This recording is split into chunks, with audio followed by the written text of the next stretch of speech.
l'empreinte carbone de notre épargne, indirectement, elle représente plus que l'ensemble de notre émission de CO2 annuelle via notre consommation. 25 000 euros laissés sur un compte bancaire, ça émet 11 tonnes de CO2 par an aujourd'hui. Donc c'est l'équivalent de 10 vols Paris-New York en avion. La finance verte, c'est un secteur qui est en ébullition depuis quelques années. Bonjour à tous et bienvenue dans ce nouvel épisode. J'ai la chance d'être aujourd'hui avec Joseph Chouefati, qui est à l'origine de l'entreprise Goodvest, dont tu vas pouvoir nous parler. On va parler aujourd'hui d'investissement responsable. On va parler de ce que c'est l'investissement responsable, de comment on le fait, par quoi on commence. Et surtout, on va avoir l'occasion de parler de toute l'opacité du milieu financier. Où va votre argent? À quoi il sert? Comment il est utilisé? Et comment, sans que vous vous en rendiez compte, votre argent, en fait, a une responsabilité climatique. Et ce que vous allez en faire, surtout, peut avoir des conséquences néfastes, alors même que vous faites tout au quotidien. On va avoir la chance de creuser dans tous ces sujets-là. Moi, ça m'intéresse beaucoup. J'attendais cet épisode avec impatience et j'espère que vous aussi. Joseph, comment ça va? Écoute, ça va très bien. La grande forme, il est 9h, donc on se réveille. Mais très content d'être là avec toi. Bah écoute, plaisir partagé. On va commencer simplement. Est-ce que tu peux un peu nous parler de toi, de ton parcours et de ce qui t'a donné l'envie de créer Goodvest? Avec plaisir. Donc, je m'appelle Joseph Chouefati. J'ai cofondé Goodvest il y a maintenant un peu plus de 2 ans avec mon associé Antoine Beneteau. Et on a été rejoint plus tard par une late founder Aurore qui s'occupe du marketing. J'ai créé Goodvest en plein Covid pendant mon master XHEC Entrepreneur, Mhm. où en fait j'ai toujours eu la volonté d'entreprendre, donc j'ai travaillé sur différents projets toujours liés à l'environnement. Un premier qui était dans l'hôtellerie, un deuxième dans la mode, un troisième dans les produits ménagers, mais à chaque fois l'objectif c'est d'avoir un impact positif. À chaque fois ces projets, on n'est pas allé jusqu'au bout avec mes associés de l'époque parce qu'il n'y avait pas forcément de marché suffisant ou alors trop de logistique. Bref, donc pour différentes raisons, on n'est pas allé jusqu'au bout. Mais c'est le but de ce master pour créer sa société de tester l'idée avant de la lancer. Mhm. Et pendant le Covid, pendant le confinement, je suis tombé sur différents articles qui expliquaient à quel point l'épargne des Français était mal investie, à la fois sur le plan financier et aussi sur le plan extra-financier. Et qu'en fait, l'empreinte carbone de notre épargne, indirectement, elle représente plus que l'ensemble de notre émission de CO2 annuelle via notre consommation. Ça veut dire qu'en fait, 25 000 euros laissés sur un compte bancaire, ça émet 11 tonnes de CO2 par an aujourd'hui. Donc c'est l'équivalent de 10 vols Paris-New York en avion. Et c'est bien plus que toute la viande qu'on va manger, que tous les billets d'avion qu'on va manger, que l'électricité qu'on va utiliser pour se chauffer, etc. Et le deuxième problème, c'est qu'en plus, les épargnants n'ont pas conscience de ça, Mhm. parce que c'est une industrie qui est assez opaque, on ne sait pas vraiment ce qu'on finance, sauf si on est un connaisseur et qu'on s'est formé et qu'on est autodidacte.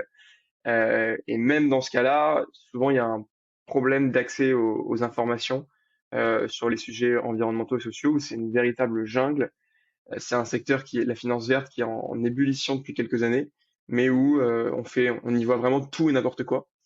Il y a des labels qui ont été créés, notamment des labels d'État, mais qui commencent à être un peu vieillissants et qui vont pas suffisamment loin. Et d'ailleurs, la majorité des épargnants qui les connaissent ne leur font pas confiance. Mhm. Et donc c'est pour ça qu'on a créé Goodvest, c'est pour aller plus loin que les labels, plus loin que ce qui se faisait aujourd'hui dans la finance verte, et proposer une méthodologie qui soit à la fois scientifique et transparente pour que les épargnants aient confiance, retrouvent la confiance, euh, et, euh, et enfin pour qu'ils puissent savoir là où ils investissent en fait. Ouais, je comprends. C'est hyper intéressant. Moi, j'ai découvert ça il y a pas longtemps. J'écoutais une interview je me souviens plus de son nom, qui a créé la banque Gringot, c'est ça, je crois. Ouais. Euh, et qui disait l'argent que tu laisses sur ton compte a un impact négatif. Et je me suis dit merde. C'est-à-dire que attends, potentiellement je me fais chier au quotidien, je me fais chier quand je fais du stock picking, je fais des machins, des trucs, mais je laisse de l'argent sur mon compte et ça a un impact négatif. Putain, ça fait chier quand même. Et là, j'ai commencé un petit peu à creuser. Et si tu veux, quand on choisit avec du stock picking, quand on choisit une action, des fois, on sait que ça, c'est pas bien, mais on le fait pour des raisons qui sont personnelles. Ok, admettons, c'est pas à moi de dire si c'est bien ou mal, mais c'est un choix.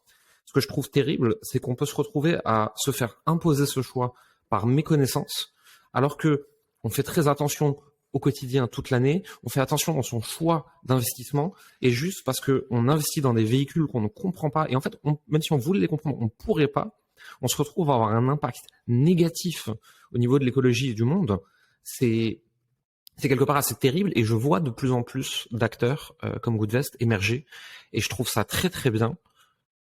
Mais comment est-ce que je fais moi si je décide de me lancer dans l'investissement à mon petit niveau, tu vois, je démarre dans la vie, j'ai envie de commencer à mettre de l'argent de côté, etc.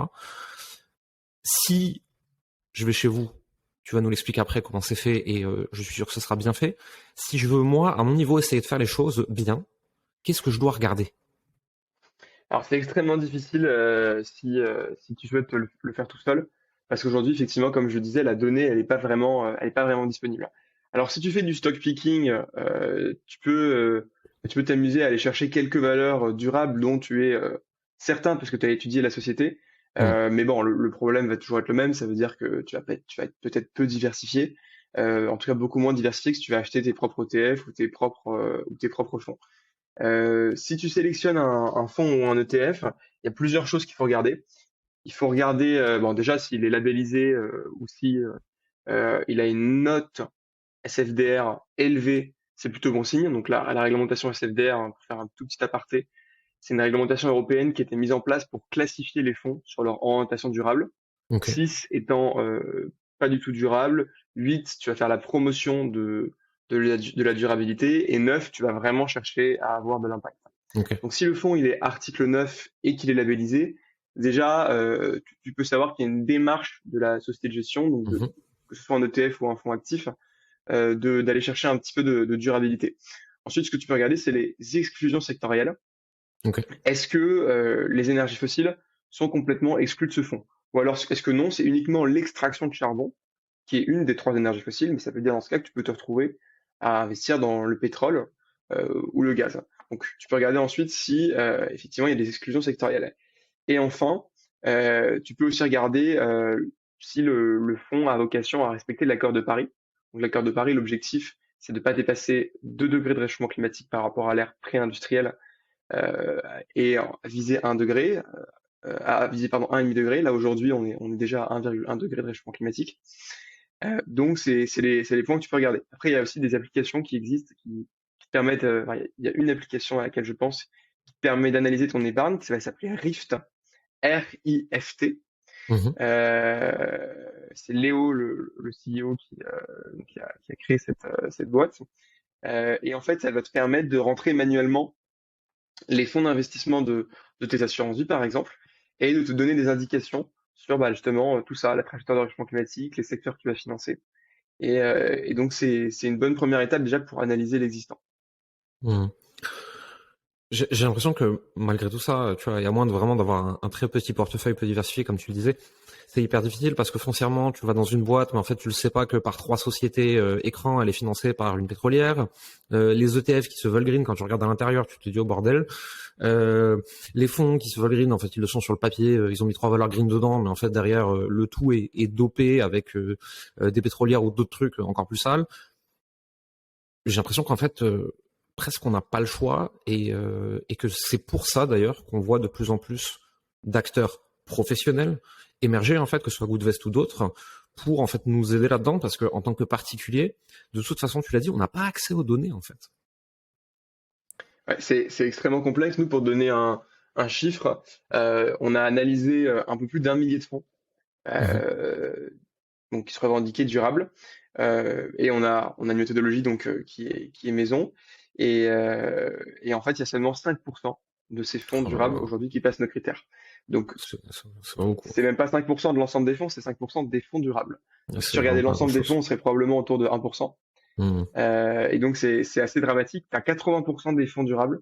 Aujourd'hui, 80% des fonds labellisés ISR, donc label de l'État, investissement socialement responsable. 80% de ces fonds labellisés ISR investissent encore dans les énergies fossiles. Et c'est Mhm. encore moins qui respectent l'accord de Paris. Donc aujourd'hui, il faut avoir conscience d'une chose. Après, c'est comme toutes les industries, hein, toutes les marques de mode se revendiquent durables, les marques de véhicules également. Bah, il faut avoir une double lecture. Il faut essayer de challenger un petit peu. Et c'est aussi et surtout le cas en finance, vu que c'est une industrie qui est assez opaque. Ok, intéressant. C'est quand même fou de se dire que 5% des fonds durables, sans vouloir dénoncer qui que ce soit, dire qu'ils sont les mauvais élèves, etc. Parce que c'est pas le but ici. Le but, c'est plutôt d'éduquer, de voir comment tous à notre niveau on peut faire un peu mieux, etc. Qu'est-ce qui fait, dans la plupart de ces fonds qui sont censés être durables, que finalement quand tu regardes et que tu rentres vraiment dans le détail, ils ne le sont pas? Alors déjà, pour quelle raison ils ne sont pas durables, c'est qu'ils vont pas respecter l'accord de Paris ou Ouais. qu'ils vont investir dans les énergies fossiles. Grosso modo, c'est ça. La raison pour laquelle ils sont pas allés plus loin, les gestionnaires de fonds, pour moi, il y a plusieurs explications. Il y a déjà un biais d'ancrage. Ça veut dire que nous, on a parlé avec énormément de sociétés de gestion, avec des centaines de sociétés de gestion, et en fait, les gérants, pour beaucoup, voilà, gèrent ce fonds depuis 10, 15 ans, parfois 20 ans. Hmm. Ils ont jamais fait comme ça. Ils ont pas fait ils ont pas envie de faire forcément autrement. Il y en a qui partent à la retraite dans 5 ans, Hmm. voire un peu plus, mais avec l'actualité. Mais voilà, ils ont pas envie de chambouler complètement la manière dont ils font, parce que on n'aime pas changer nos habitudes, hein. Ouais. Et donc ça, c'est une des explications, mais la grosse explication qui est la plus récente, c'est aussi une question de demande. Ça veut dire que une société de gestion qui veut se distribuer, par exemple, à la fois aux États-Unis et en France, elle va avoir deux demandes différentes. En France, on va lui demander beaucoup plus d'exclure les énergies fossiles. Mhm. Par contre, si elle le fait aux États-Unis, il y a dans certains États, on va lui dire, écoute, si tu exclus les énergies fossiles, pour moi, tu es complètement biaisé, tu exclus l'industrie complète, et je ne veux pas investir dans ce fonds. Euh, D'accord. et d'ailleurs, tu as plusieurs acteurs, notamment BNP Paribas, voilà, qui a perdu des clients aux États-Unis et qui a fait face à quelques difficultés parce que elle était jugée comme trop durable. Hmm. Alors qu'en France, en même temps, il y a beaucoup d'ONG qui la critiquent et qui disent que c'est la première banque qui finance les énergies fossiles en France. Ouais. Donc, ils sont un petit peu pris entre deux mouvements. Et globalement, la décision plutôt de faire que l'un ou que l'autre, c'est d'être un petit peu au juste milieu. Ok, Donc d'accord. c'est ça qui est assez complexe aujourd'hui. Hmm. De ton point de vue, et là je veux surtout pas engager la parole de Goodvest, je te demande juste ton avis. Est-ce que ils vont du côté durable parce que c'est une demande de plus en plus de gens et donc en fait ça leur permet d'avoir de plus en plus de fonds, tout en faisant bien attention à ne pas se priver de ceux qui sont pour l'énergie fossile? Ou est-ce que vraiment il y a une conscience au niveau bancaire et investissement que le fait de bouger des capitaux vers l'investissement durable justement et vers les nouvelles énergies et tout ce qui est possible est une obligation parce que sinon à 10-20 ans en fait ils pourront plus faire d'argent et enfin le monde doit changer. Est-ce qu'ils en ont conscience ou en fait est-ce que juste ils s'adaptent pour suivre les flux? Bon, je pense concrètement, c'est un petit peu les deux, hein. Mhm. Ça veut dire que aujourd'hui, ce qui va driver sur le court terme, c'est le fait qu'il y ait une véritable demande et ils ont envie de collecter de l'épargne. Et le deuxième point, c'est qu'aussi ils ont conscience que à moyen à long terme, même si le problème c'est que sur le secteur financier et sur l'investissement, on a parfois tendance à trop regarder le court terme, les bénéfices qu'il va y avoir l'année prochaine ou alors même au trimestre prochain. Et donc il y a cette vision moyen long terme, mais que tous les acteurs n'ont pas de la même manière. Les assureurs, par exemple, ils sont forcés d'avoir une vision beaucoup plus long terme Mhm. parce que c'est eux qui ça va être parmi les acteurs qui vont le plus subir le dérèglement climatique. Ils vont avoir des catastrophes naturelles qui vont se démultiplier. Euh, pour certains, ils vont même, enfin, il y a même des conséquences qui vont être très difficiles, peut-être même des faillites pour les assureurs qui ne sont pas bien préparés au changement climatique. Et donc, c'est des acteurs qui vont être énormément impactés. Pour ce qui est des sociétés de gestion, il y a quand même, c'est quand même des acteurs qui ont une vision moins long-termiste. Donc ils en ont conscience, mais il y a pas d'urgence tant que c'est pas demain. Ok, intéressant. Pour revenir sur Goodvest, qu'est-ce que vous proposez, vous, exactement, comme produit d'épargne d'investissement? Plutôt pour qui? Comment ça fonctionne? Tu peux nous en dire un peu plus? Bien sûr. Donc Woodvest, on est un gérant d'épargne responsable en ligne qui va te permettre justement d'aider les épargnants à se retrouver dans cette jungle d'investissement responsable. Nous, ce qu'on propose à date, c'est une assurance vie Mhm. qui est disponible à la fois pour les majeurs et pour les mineurs. On a lancé la version Goodvest Kids récemment, mais on pourra revenir dessus plus tard. Pour faire un petit point sur l'assurance vie, parce que bon, aujourd'hui c'est le produit préféré des Français, mais je voudrais juste rappeler que ça n'a rien à voir avec le décès, que c'est complètement liquide et que c'est en fait une enveloppe fiscale avantageuse. Mhm. Et donc ce qu'on propose, c'est une gestion pilotée en assurance vie. Donc on permet aux épargnants de nous indiquer quelles sont leurs sensibilités environnementales. Vous allez pouvoir choisir vos thèmes d'investissement, transition écologique, forêt, accès à l'eau, solutions climatiques, santé, etc. Et en fonction de ça et de votre profil de risque, on va vous proposer un portefeuille d'investissement sur mesure qui va respecter l'accord de Paris. Et donc ça, c'est une première sur le marché, qui va exclure tous les secteurs néfastes comme les énergies fossiles, charbon, pétrole, gaz, mais aussi d'autres secteurs comme l'armement, le tabac, les entreprises qui violent le pacte des Nations Unies. Et surtout, on va vous donner une transparence complète donc sur l'empreinte carbone de votre épargne depuis votre espace client. Euh, et on a une solution qui est entièrement digitale, mais on a une équipe de conseillers qui est disponible. Parce que notre objectif, c'est vraiment de faire de la pédagogie. On sait que l'investissement, l'éducation financière en France n'est pas toujours, enfin n'est pas super élevé. Et donc, heureusement, il y a de plus en plus d'épargnants qui ont envie de se cultiver dans le sujet. Et donc, on fait beaucoup de pédagogie. On a des conseillers, on fait du contenu aussi pour démocratiser l'investissement responsable pour les particuliers. C'est très très cool, c'est pas intéressant. Et je suis allé un peu naviguer sur votre site. Ce que j'ai particulièrement aimé, c'est moi aujourd'hui, à force d'enregistrer ce podcast, de me former, etc., j'ai quand même un niveau d'éducation financière qui est pas mauvais. Mais il y a encore beaucoup d'entreprises, si tu veux, quand je vais sur le site, je comprends rien. Je fais qu'est-ce qui me revient, combien je paye vraiment, etc. Ce que j'ai bien aimé sur votre site, c'est que c'est très très clair. Tu peux pas presque ne pas comprendre. C'est voici ce qu'on vous propose, voici de quoi c'est constitué, voici le type de rendement que vous pouvez attendre, voici les frais qu'on prend, comment on les prend, à quel moment on les prend, etc. Est-ce que cette transparence absolue dans un monde qui est très très très opaque, c'est une volonté initiale ou c'est une conséquence logique de la suite du développement? Ah bah, complètement. C'est vraiment la transparence pour nous, c'est une de nos valeurs. On a défini nos valeurs chez Goodvest. On a trois valeurs, l'engagement environnemental, l'engagement, on veut être une entreprise qui est engagée, on est une entreprise à mission d'ailleurs. Mhm. La deuxième valeur, c'est le partage. Aujourd'hui, on a tous nos salariés qui sont actionnaires de Goodvest. On a fait une levée de fonds participative auprès de nos clients. On veut que le succès qu'on espère avec Goodvest profite au maximum. Et d'ailleurs, on fait aussi pas mal d'actions de mécénat auprès de différentes associations, que ce soit pour l'environnement, mais aussi pour le social. Par exemple, on est donateur auprès de l'association CARE pour permettre aux enfants qui n'ont pas forcément les moyens dans les pays émergents de recevoir une éducation. C'est quelque chose qu'on a fait avec le lancement de Good Kids. Et enfin, la troisième valeur qui est centrale, c'est la transparence. On essaie d'être le plus transparent possible sur absolument tout, sur la gestion de la boîte, sur l'impact des investissements, évidemment, c'est notre cœur de métier, sur la tarification, sur la performance. Grosso modo, il n'y a pas de secret chez Goodvest. C'est-à-dire que si on nous pose une question, euh, sauf si c'est concernant la levée de fonds qui est en cours auprès de tel, Oui. voilà, sur lequel il faut rester discret pendant quelques temps. On est très très transparent. C'est super intéressant et ça fait du bien. En fait, il y a beaucoup d'industries qui mériteraient d'être un peu dépoussiérées comme ça avec un peu plus de transparence. Complètement d'accord. Et j'ai l'impression que quand il y a une vraie transparence sur combien on gagne, pourquoi, comment c'est utilisé, qu'est-ce qu'on en fait, etc., le public accepte beaucoup mieux la monétisation et le développement d'une entreprise parce qu'il comprend exactement comment ça fonctionne.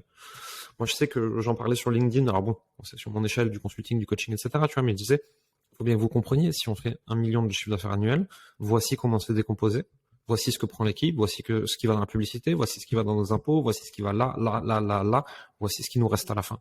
Et quand tu dis ça aux gens comme ça, en fait, tu les responsabilises aussi d'une certaine façon en disant, bon, si après vous voulez penser que c'est de la merde, mais maintenant vous avez les éléments concrets. Est-ce que la transparence permet aussi, dans ton secteur, une responsabilisation du public face à son investissement? Ah ben complètement, c'est exactement pour ça qu'on le fait. Sur l'espace des clients, il y a un onglet impact. C'est un onglet qui est vraiment unique sur le marché et où en fait le client a la trajectoire de réchauffement climatique de son portefeuille. Donc elle va être entre 1,5 et 2 degrés chez Goodvest forcément, parce qu'on respecte l'accord de Paris. Il va avoir l'empreinte carbone de chacun de ses fonds, les émissions de CO2 de son portefeuille, les émissions de CO2 évitées. Et en fait, S'il a plusieurs assurances vie, il va avoir ça chez Goodvest. S'il a une assurance vie dans la banque française XWZ, Mhm. il va avoir son assurance vie, il va voir, ah, tiens, il n'y a pas d'onglet impact. Donc, je ne sais pas du tout ce qu'elle finance. Et je pense que si c'était une obligation, par exemple, d'afficher l'empreinte carbone de son portefeuille d'épargne, euh, il y aurait un mouvement de panique chez les conseillers bancaires qui serait voilà, Il y a assez moyen, ouais. significatif. Et donc, je pense que la transparence est ce qui va réussir à faire changer l'industrie. Mhm. Donc on essaie de driver un petit peu ça, et on espère qu'il y aura d'autres grands acteurs qui vont commencer à être plus transparents sur l'impact de l'épargne. Mhm. Hyper intéressant. Il faut pas hésiter à poser des questions. Ça, c'est un point important. Faut pas hésiter à poser des questions à votre conseiller si un jour voilà, si aujourd'hui vous avez une assurance vie à telle banque, essayez de leur demander, voilà, est-ce que vous êtes en mesure de me dire si mon épargne elle finance les énergies fossiles, si elle est compatible avec l'accord de Paris, et vous risquez peut-être d'être déçu des réponses. Ouais. Moi, j'ai l'impression qu'ils savent déjà pas de quoi est constitué le produit fiscal qu'ils vous ont vendu, en fait, hein.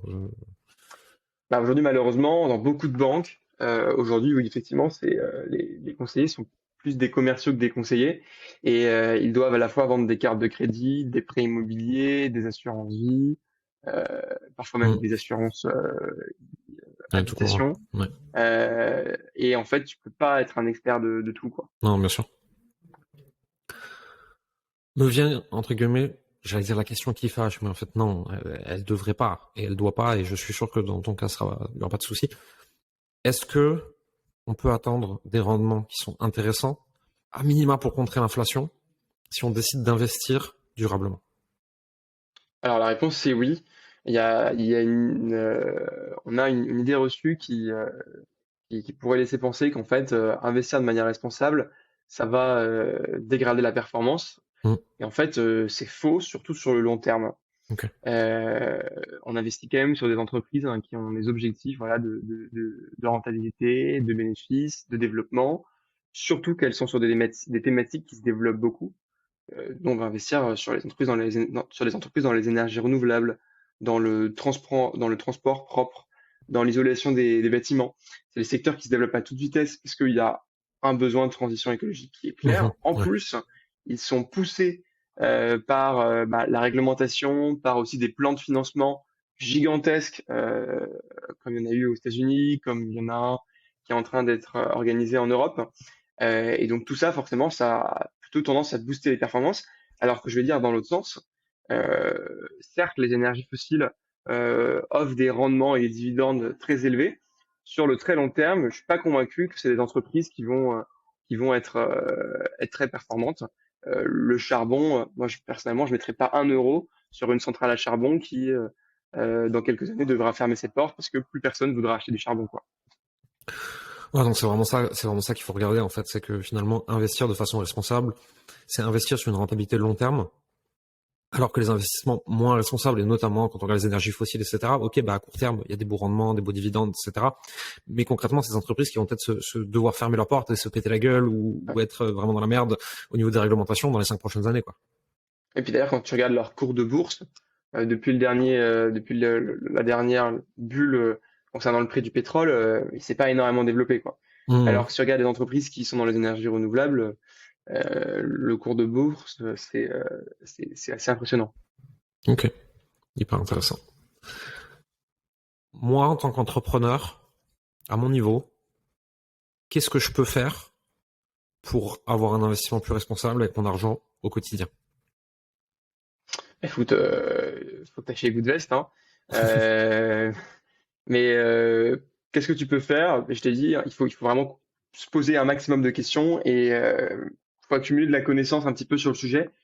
C'est pas forcément un sujet qui intéresse énormément de monde, mais bon, si déjà vous écoutez ce podcast, je pense que c'est que vous vous intéressez un minimum à ces sujets, donc ça c'est déjà une super nouvelle. Mais je pense qu'il faut prendre le temps, il faut prendre 30 minutes, 1 heure pour se renseigner, écouter des podcasts, regarder des vidéos, lire des articles de blog sur le sujet, pour essayer de comprendre. La première étape vraiment, c'est de comprendre. C'est ce qui va éviter de vous faire embobiner par le premier commercial qui va se vendre responsable alors que il ne l'est pas vraiment. Donc c'est vraiment de se renseigner, comprendre comment est-ce que les mécanismes de l'investissement et de la finance fonctionne d'abord, et ensuite comment est-ce que la finance verte évolue, et faire vos recherches sur le marché. Il y a de plus en plus d'offres, hein. Il y a, on est les premiers vraiment sur la partie épargne liquide, assurance vie, mais bien avant nous, il y avait des acteurs qui existaient par exemple sur le crowdfunding. Je Mhm. pense à des Lita, Tudigo, Mimosa. Il y avait beaucoup d'acteurs déjà qui proposaient de financer des entreprises locales, euh, ou alors des énergies renouvelables en crowdfunding. Donc finalement, c'est très différent de ce qu'on propose. C'est pas des investissements liquides qui sont peu diversifiés, donc ça convient pas pour la majorité de son épargne. Mais c'est intéressant si on veut avoir un impact très concret dans un projet très concret. Donc je dirais que sur tous ces investissements, il faut se poser les bonnes questions, que ce soit sur l'investissement immobilier, si vous achetez un appart que vous voulez mettre en location, ou même votre résidence principale, bah, c'est important de l'isoler, de la rénover, de prendre un fournisseur d'électricité verte. Ça va vous permettre d'avoir un impact positif, mais en plus, si vous l'isolez bien, ça vous permet de faire des grosses économies sur le long terme. Euh, si sur la partie, donc ça c'est sur la partie immobilier, sur la partie assurance vie, on l'a dit. Et en complément, vous pouvez faire évidemment du crowdfunding. Sur les crypto-monnaies, il y a aussi des cryptos qui sont plus responsables que d'autres. Donc il y a beaucoup de choses à faire sur à peu près tous les plans de l'investissement. Ok, merci. Hyper intéressant. Qu'est-ce qui a déclenché chez toi, ou est-ce que peut-être que ça a été tout presque toujours le cas, cette conscience écologique d'un côté, mais surtout cette volonté de mettre vraiment cette attention et cette conscience écologique vers l'investissement? Quel a été le déclencheur? Alors, bon, je pense que comme tout le monde, je sais depuis de nombreuses années qu'il y a un petit souci sur sur l'environnement et sur le réchauffement climatique.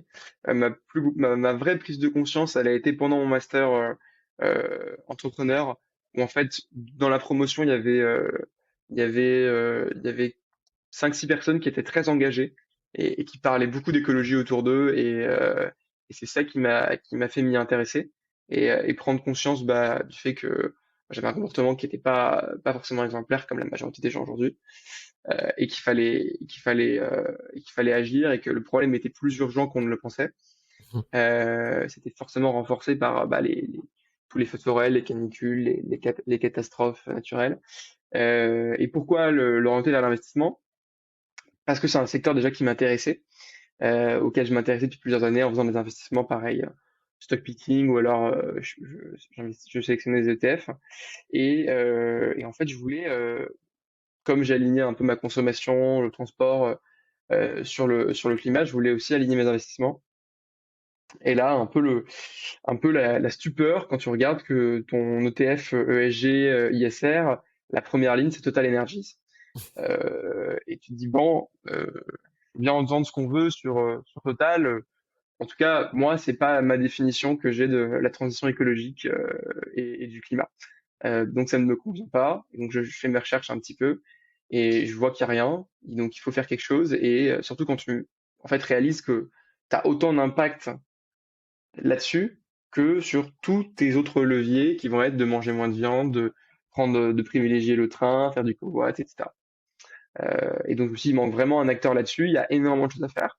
C'est un énorme challenge parce que c'est une industrie qui est quand même assez ancienne, opaque et vieillissante, et où tu as des gros acteurs qui sont en place. Il faut réussir à changer la manière dont ça fonctionne de l'intérieur, et donc où tu es obligé de faire quand même avec les mécanismes qui existent aujourd'hui, obtenir les agréments, etc. Et donc c'est un énorme challenge, et c'est assez passionnant de changer, d'essayer de changer tout doucement cette industrie qui va mettre des années et des années, voire des décennies à changer, mais qu'il faut changer parce que de toute façon, elle va rester là. Enfin, on va pas se passer d'argent demain, donc il va falloir la bousculer un petit peu. Ok, merci. C'est quoi toi aujourd'hui, en étant dedans toute la journée, puisque c'est quand même le cœur de ton métier quelque part, ton rapport à l'argent? Waouh, belle question. Écoute, mon rapport à l'argent, c'est que c'est vraiment surtout en tant que gestionnaire d'entreprise, c'est vraiment c'est un moyen de paiement, euh, et c'est tout en fait. L'argent, ça sert à financer des projets, ça va te servir à payer ta retraite, ça va te servir en tant qu'entrepreneur à payer tes salaires, à payer tes charges, à faire des investissements qui vont te permettre d'embaucher plus de personnes, d'avoir plus de clients, etc. Pour moi, c'est vraiment ouais, c'est un moyen de paiement, soit actuel, soit futur, lorsque ça va être le fait de mettre de côté pour un projet futur, que ce soit même pour donner à tes enfants un jour, leur laisser quelque chose quand tu partiras, pour aussi faire par exemple du caricatif si t'as une cause qui te tient à cœur. Et donc c'est un outil. Pour moi, c'est vraiment l'argent, c'est un outil. D'ailleurs, ça va pas de, tu peux lui donner une couleur, mais foncièrement, vraiment, l'argent, c'est ni mauvais ni bon. C'est, euh, c'est comme, c'est de l'argent et ça peut être de l'argent, ça peut devenir de l'argent sale, ça peut être utilisé pour, donner à des personnes qui en ont besoin, et donc c'est vraiment un outil. Mmh. C'est intéressant. Je répète souvent à nos clients, en fait, là, effectivement, comme toi, tu vois, l'argent, c'est un outil. Je leur donne toujours le même exemple. Imagine-toi que l'argent, c'est un tournevis. Est-ce que tu dirais, oulala, ça, c'est un mauvais tournevis, ça, c'est un méchant tournevis, oulala, faudrait qu'il y ait moins de tournevis dans le monde, ou alors, oui, bon, moi, j'ai trop de tournevis, c'est vrai, etc. Et quand on leur dit comme ça, tu te rends compte que, ben, non, en fait, l'argent, en fait, c'est juste un outil qu'on a créé parce que c'est censé faciliter les échanges. Et après, la finance en a fait ce que ça en a fait, tu vois, mais à la base, dans le quotidien et dans la vie courante des gens, entre guillemets, normaux qui sont pas dans la haute finance et qui traitent pas des produits dérivés que personne comprend vraiment à part eux, bah ouais, l'argent c'est juste un outil et on en fait ou on n'en fait pas des trucs. Exactement, complètement aligné avec ça. Et le tournevis, je vais le réutiliser, c'est un très bon exemple. Tu parlais justement avant des enfants et j'aimerais bien que tu nous parles un peu de l'offre d'investissement que vous avez fait justement pour les enfants.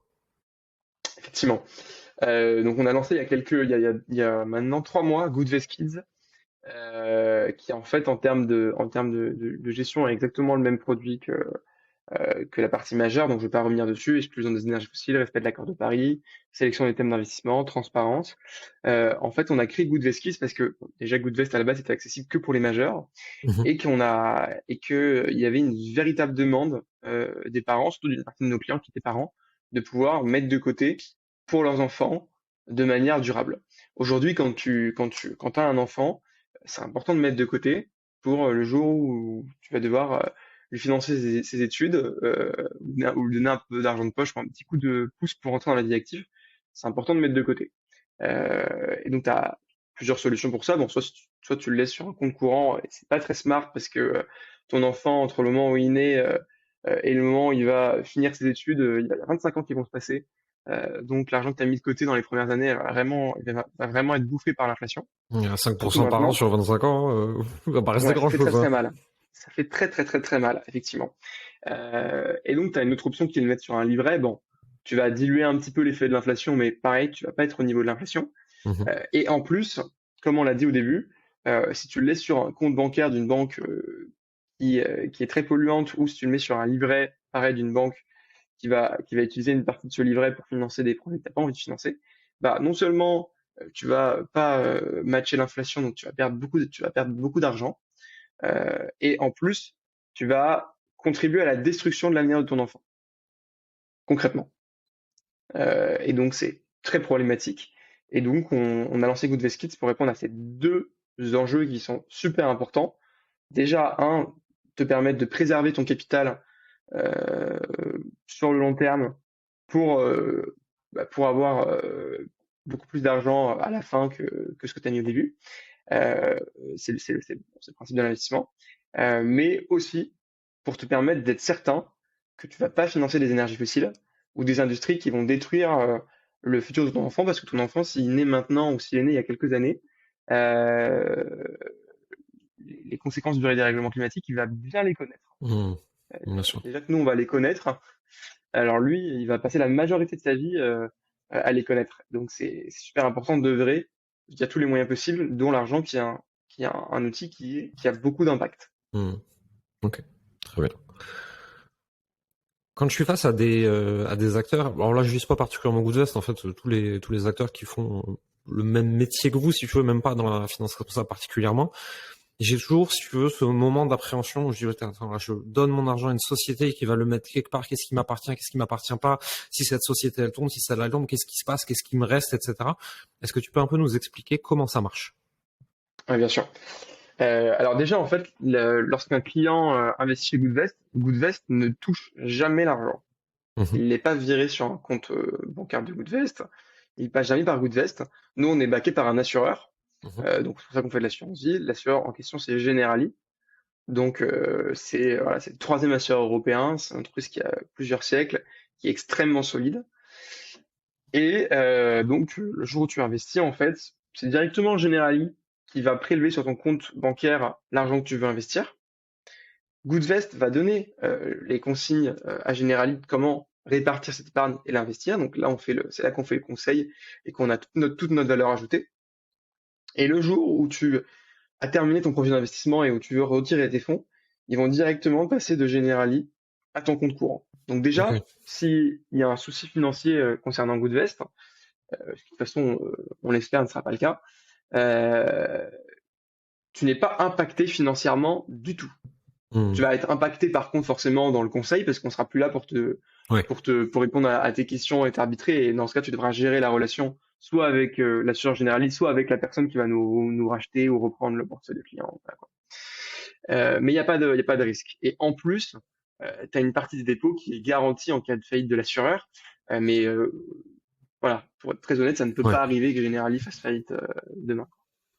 C'est une discussion que j'avais avec un ami qui se forme beaucoup à tous ces sujets-là, tu vois, et je me souviens de cette discussion de, imaginons, c'est BlackRock qui détient la plupart des ETF, entre autres, et je lui disais, à moitié en rigolant, si BlackRock tombe, il m'a répondu, tu sais, si BlackRock tombe, tu auras vraiment d'autres problèmes dans la vie que ce qui reste sur ton ETF. Et j'ai C'est l'impression ça, que mais c'est en pareil plus, avec tous les gros, hein. ouais, en plus, il y a des dépositaires. Alors, je sais pas exactement pour BlackRock, pour tel fonds, quel est le Mhm. dépositaire, mais t'as des dépositaires. Et donc, même en cas de faillite de la société de gestion, il n'y a pas de, bah, il y a pas de risque majeur. Mais bon, effectivement, si BlackRock fait faillite, qui est le premier gestionnaire mondial, il va y avoir il y aura quelques turbulences. Bien sûr. C'est clair. Non, mais c'est surtout pour dire à ceux qui nous écoutent, notamment parce que vous travaillez avec Generali, etc. Si on a des acteurs de cette envergure-là qui tombent, non seulement il y a probablement que l'État va peut-être les sauver ou les banques centrales, peut-être qu'ils vont être rachetés, peut-être que ceux qui rachètent, ils vont garantir les dépôts, et puis de toute façon, il y a déjà une partie des dépôts qui sont garantis.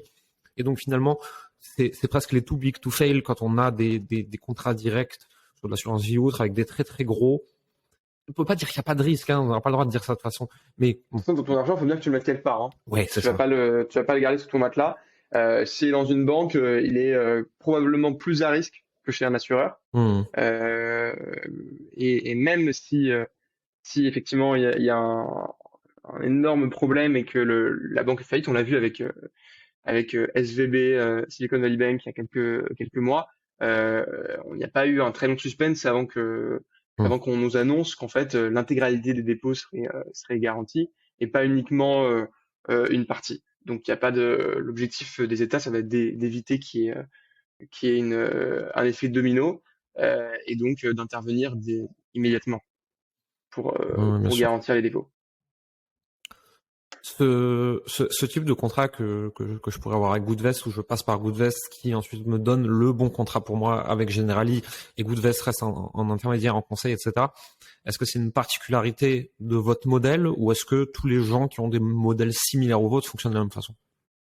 Non. Grosso modo, tout le monde fonctionne de la même manière. Les assureurs d'ailleurs se distribuent quasiment pas en direct. Quand ils se distribuent, quand tu as l'impression qu'ils se distribuent en direct, en fait, c'est un indépendant qui est un agent Hmm. de l'assureur et donc qui a un contrat avec l'assureur, mais ils sont quasiment toujours distribués via des intermédiaires, donc Ok. des courtiers. Ouais, ouais, ok. Intéressant, très bien. Est-ce que tu veux nous parler un peu des actus et du futur pour Goodvest? Avec plaisir. Bah, il y en a pas mal, hein. On a lancé il y a un an et demi, on a lancé donc Goodvest, puis Goodvest Kids, et là on travaille sur pas mal de choses pour 2023. Le premier projet qui verra le jour, a priori, ce sera le plan d'épargne retraite. Mhm. Sujet très chaud, Et très. très très très très très chaud. On pensait pas qu'il serait aussi chaud quand on a commencé à travailler dessus, mais tant mieux. Euh, le message est assez simple, c'est qu'aujourd'hui, enfin, moi personnellement, j'ai pas l'intention de compter sur l'État pour ma retraite, Mm. et qu'il faut et que ça peut être une idée pas très très bête de d'avoir une retraite complémentaire. Et donc c'est ce que permet le PER, plan d'épargne retraite. Euh, Ça vous permet de mettre de côté, de défiscaliser une partie de vos revenus et donc c'est une très bonne manière de mettre de côté, de préparer sa retraite. Donc ça c'est le principal projet qu'on a pour 2023. Et sinon, ça va être des nouvelles classes d'actifs qu'on veut ouvrir à nos clients. On travaille sur de l'immobilier durable, donc des SCI, qui vont décarboner les bâtiments principalement. C'est là Ok. qu'on a le plus d'impact et avoir un parc immobilier qui a une empreinte carbone qui diminue et qui est basse par rapport au marché. Et on va également, on espère lancer en fin d'année ou alors tout début 2024 le private equity Ok. également pour là aller investir en direct euh, via des fonds de private equity dans des entreprises qui œuvrent pour la transition écologique et pour la décarbonation. Très, très, très, très intéressant. J'ai hâte de voir ça. Donc, pas mal de gros projets. Question un peu débutant. Comment ça marche un plan épargne retraite? Alors, plan d'épargne retraite, donc en fait, ça fonctionne à peu près comme une assurance vie. Ok. Ça change au niveau de la fiscalité où tu vas pouvoir défiscaliser une partie de tes revenus et ton plan d'épargne retraite, il est bloqué jusqu'à ta retraite, sauf dans certains cas, notamment par exemple l'achat d'une résidence principale Mhm. où tu vas pouvoir là, tu vas avoir besoin de liquidité, donc tu vas débloquer ton plan d'épargne retraite. C'est ça peut, il y a un certain nombre de cas. Il va y avoir par exemple également si t'as un accident de la vie. Et j'ai pas la liste complète en tête puisqu'on est encore en train de lancer le produit, mais voilà, t'as certains cas où tu peux le débloquer. Mais sinon, contrairement à l'assurance vie, la principale différence, c'est la fiscalité qui est en amont, contrairement à l'assurance vie où on le rappelle, c'est au bout de 8 ans, tu as les avantages fiscaux, Mhm. et le fait que c'est pas liquide. En revanche, un autre point qui est assez important avec le plan d'épargne retraite, c'est que c'est un produit qui est transférable. Donc, contrairement à l'assurance vie, qui est transférable que dans certains cas, si c'est le même assureur, tu vas pouvoir le transférer d'un acteur à un autre. Et si vous avez des vieux plans d'épargne retraite, des PERCO, etc., vous pouvez les transférer et les moderniser sur un plan d'épargne retraite plus récent. Ok. Et donc, c'est un produit qui est intéressant. Voilà. Très bien. J'ai une dernière question pour toi. Je la pose quasiment à tous mes invités. Si tu devais donner un conseil à ton toi de 15 ans, qu'est-ce que tu lui dis? Alors, on revient en arrière. Donc 15 ans, j'étais début du lycée. Euh, ouais, très difficile à dire. Euh, je pense que je me serais engagé plutôt dans les sujets de transition écologique parce qu'à l'époque, voilà, Hmm. j'en avais pas tellement conscience. Et je me dirais, ouais, amuse-toi bien quand même jusqu'à la date où tu vas créer Goodvest parce que tu auras moins de temps libre. Et donc Ouais, ça c'est sûr. faut en profiter. Franchement, c'est ce que je me dirais, je pense. Hmm. C'est un peu bateau, mais voilà. Y a pas de, je pense pas qu'il y ait de mauvaise réponse à cette question. Chacun amène la sienne comme il veut, avec ce qu'il a envie de se dire, en fait, et ça toute la beauté du truc. Où est-ce qu'on te retrouve si on veut en savoir plus sur Goodvest, si on veut suivre ce que toi tu racontes sur Internet, et si on veut aller creuser le sujet avec toi? Bah, écoute, je suis sur LinkedIn où je suis assez actif. Hmm. Donc Joseph Chouffati sur LinkedIn. Sinon, bah, on peut retrouver Goodvest à peu près sur tous les réseaux sociaux. On a un blog aussi, notre site internet. Et on a aussi un forum des investisseurs responsables, qui est Génial. le premier forum des investisseurs responsables en France, qui est accessible via notre site, onglet communauté. Et donc, c'est un point où on peut facilement interagir avec nos équipes où, quel que soit le sujet, on va vous répondre. Très très cool. Écoute, on mettra tous les liens dans la description. Joseph, merci beaucoup pour ton temps, pour tous tes partages. Merci beaucoup, Jérémy. C'était très cool de pouvoir échanger avec toi. Merci à tous ceux qui nous ont écoutés jusqu'au bout, de nous avoir accordé ce temps-là aussi. J'espère que vous avez passé un bon moment, que vous avez appris des choses et que vous avez un peu plus de conscience sur l'investissement responsable. Et puis vous connaissez le petit laïus de fin, vous mettez des pouces, des commentaires, des étoiles, tout ce que vous voulez. On sait pas trop si ça aide les algorithmes, de toute façon on n'y comprend rien, on s'en fout. Mais nous ça nous fait plaisir. Mais nous ça nous fait plaisir en tout cas et ça nous donne envie de continuer. Joseph, merci pour tout, à très vite. Merci Jérémy.